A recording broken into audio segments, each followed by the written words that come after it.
Vallabhaneni వంశీమోహన్‌కు time బాలేదు. ఎందుకంటే ఆయన మరోసారి అరెస్ట్ అయ్యే అవకాశం ఉంది. ఆయన కోసం ప్రత్యేక పోలీసు బృందాలు గాలిస్తున్నాయి. ఆయనపై హత్యాయత్నం కేసు నమోదు కావడంతో మరోసారి అరెస్టు తప్పేలా లేదు.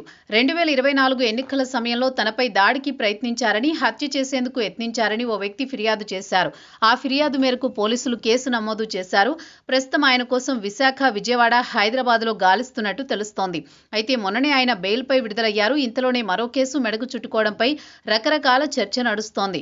కూటమి అధికారంలోకి వచ్చిన వెంటనే వంశీని వైసీపీ నేతల అరెస్టు పర్వం ప్రారంభం అయింది. చాలా మంది నేతల అరెస్టు కూడా జరిగింది. అయితే వంశీమోహన్ విషయంలో మాత్రం కాస్త ఆలస్యమైంది. అయితే ఇంతలో టీడీపీ పార్టీ కార్యాలయంపై దాడికి సంబంధించి కేసు వెలుగులోకి వచ్చింది. అది కూడా వల్లభనేని వంశీమోహన్ కావలసి చేసుకున్నదే. వైసీపీ పార్టీలో జరిగిన ఈ దాడి విషయంలో తనను అరెస్టు ఉంటుందన్న అనుమానంతో అప్పట్లో ఫిర్యాదుదారుడుగా ఉన్న కంప్యూటర్ ఆపరేటర్ను బెదిరించారు వంశీ. దీంతో కూటమికి ఆయన ఎదురెళ్లినట్టయింది. అందుకే ఆయనపై పట్టు బిగించింది కూటమి ప్రభుత్వం. ఆ బెదిరింపు కేసును సాకుగా చూపి అరెస్ట్ చేసి వరుసగా వల్లభనేని వంశీపై కేసులు నమోదవుతూ వచ్చాయి. దాదాపు 145 రోజుల పాటు ఆయన రిమాండ్ ఖైదీగా ఉండిపోయారు. తీవ్ర అనారోగ్యానికి గురయ్యారు కూడా. అయితే ఎలాగోలా బయటకొచ్చారు వల్లభనేని వంశీ.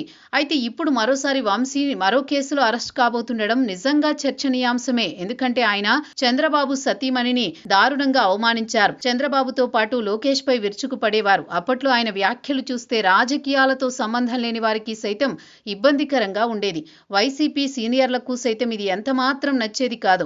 అయితే ఓ 150 రోజుల పాటు రిమాండ్ ఖైదీగా ఉండి బయటకొచ్చిన వంశీ విషయంలో మరోసారి అరెస్టు ప్రయోగం వెనుక ఉన్న ఉద్దేశం ఏమిటి అనేది చర్చ. ఎందుకంటే చచ్చిన పామును మళ్లీ మళ్లీ చంపాలని అనుకోరు. కానీ వంశీ విషయంలో అలా చేస్తున్నారంటే వైసీపీ నేతలకు ఒక హెచ్చరిక అన్నట్టుగా ఉంటుంది.